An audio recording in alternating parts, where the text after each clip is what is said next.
With a cold spell hitting the UK this weekend, now is the time to get cooking warming winter dishes. Scottish temperatures are set to plummet to 5°C tonight, so it makes sense to tuck into a feast this evening. If you're looking for cooking inspiration, one celeb chef has a recipe that may fit the bill. Beef bourguignon is a slow-cooked beef stew braised in rich red wine and beef stock, making it the ultimate comfort food. Gordon Ramsay's take on the French delicacy takes just 20 minutes to prepare before you leave it to cook for a few hours. The cook has paired the dish with a delicious celeriac mash, which uses the root vegetable in place of the classic spuds. However, if you're a potato super fan, one Michelin star chef's mash recipe makes for a smooth and creamy side dish.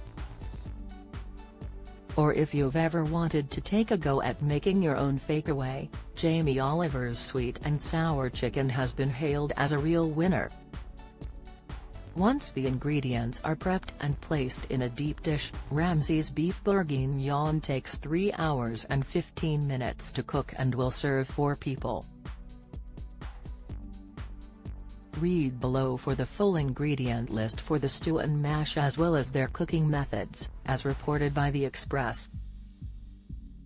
Gordon Ramsay's beef bourguignon with celeriac mash recipe. Ingredients: 1 tablespoon goose fat, 600 grams shin beef, cut into large chunks, 100 grams smoked streaky bacon, sliced 350 grams shallot or pearl onions, peeled 250 grams chestnut mushrooms, about 2 garlic cloves, sliced 1 bouquet garni, see know-how below. 1 tablespoon tomato puree, 750 ml bottle red wine, Burgundy is good for the celeriac mash, 600 grams, about 1, celeriac, 2 tablespoons olive oil, plus a clove, 1 or 2 rosemary and thyme sprigs, 2 bay leaves, 4 cardamom pods. Instructions: heat a large casserole pan and add 1 tablespoon of goose fat.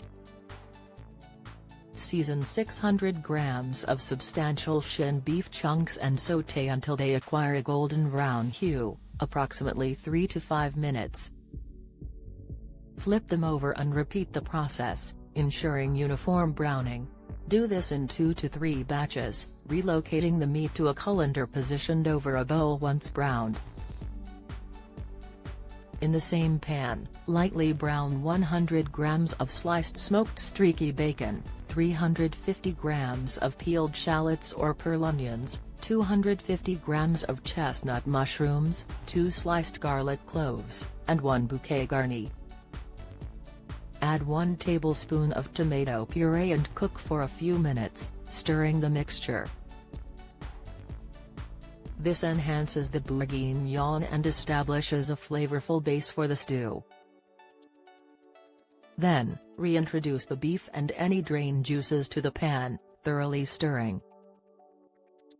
Pour a 750 ml bottle of red wine and approximately 100 ml water, ensuring the meat is partially submerged but not entirely covered.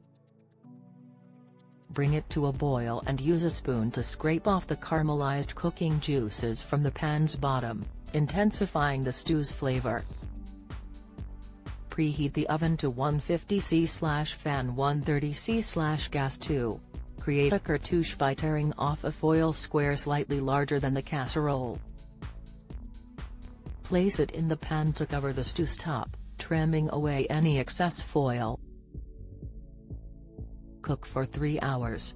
If the sauce appears watery, remove the beef and vegetables using a slotted spoon and set them aside. Cook the sauce over high heat for a few minutes until it thickens slightly, then reintroduce the beef and vegetables to the pan. For the celeriac mash, peel 600 grams of celeriac and cut it into cubes. Heat 2 tablespoons of olive oil in a large frying pan. Add the celeriac and fry for 5 minutes until it attains a golden color. Season generously with salt and pepper. Add in 1 or 2 sprigs each of rosemary and thyme, along with 2 bay leaves and 4 cardamom pods. Pour over 200 ml water, enough to nearly cover the celeriac. Reduce the heat to low, partially cover the pan, and let it simmer for 25 to 30 minutes. After 25 to 30 minutes, the celeriac should be soft, and most of the water will have evaporated. Drain any remaining water and remove the herb sprigs, bay leaves, and cardamom pods.